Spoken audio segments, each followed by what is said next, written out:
Update India TV, हर खबर सच्चाई की ओर। देश विदेशातील पर्यटकांना भुरळ पाडणार ताडोबा अभयारण्य, मात्र जंगललगतचे ग्रामस्थ सुन्न।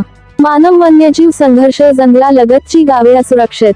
महाराष्ट्रातील चंद्रपूर जिल्हा वाघांचा जिल्हा म्हणून ओळखला जातो। जगप्रसिद्ध ताडोबा अभयारण्यात असंख्य तृणभक्षी, मांसभक्षी वन्यप्राणी, विविध पक्षी, नानाविध प्रकारचे वृक्ष, घनदाट वनराई डोंगर, तलाव आदीने समृद्ध असल्याने देश विदेशातील पर्यटकांना अक्षरशः भुरळ पाडून आपल्या प्रेमात पाडत असते।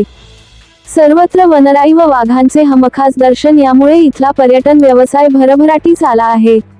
ताडोबा अभयारण्यामुळे जागतिक स्तरावर चंद्रपूर जिल्ह्याला वेगळी ओळख निर्माण झाली आहे, हे विशेष।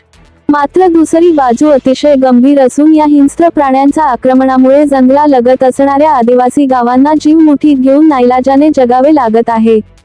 कित्येकांना अस्वल, बिबट, वाघ यांच्या हल्ल्यात जीव गमवावा लागला असून कुटुंब आधारहीन झाल्याची वस्तुस्थिती आहे। दिनांक 5 रोजी चंद्रपूर लगत असलेल्या जुनुना गावात प्रत्यक्षदर्शीच्या समोरच वाघाने कळपातील गायीची शिकार केल्याचा व्हिडिओ सध्या प्रचंड व्हायरल होतो आहे।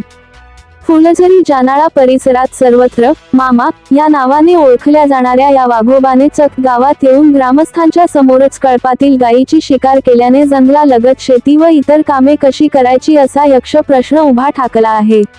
वनविभागाची यंत्रणा तोकडी पडत असल्याने तद्वतच खाद्य व पाण्याच्या शोधात नैसर्गिक अधिवास सोडून वन्यप्राणी गावाकडे वळत असल्याने वन्यप्राणी व मानव संघर्ष अधिक तीव्र होत चालल्याची वस्तुस्थिती समोर येत आहे। प्रतिनिधी लिमेश माणूसमारे।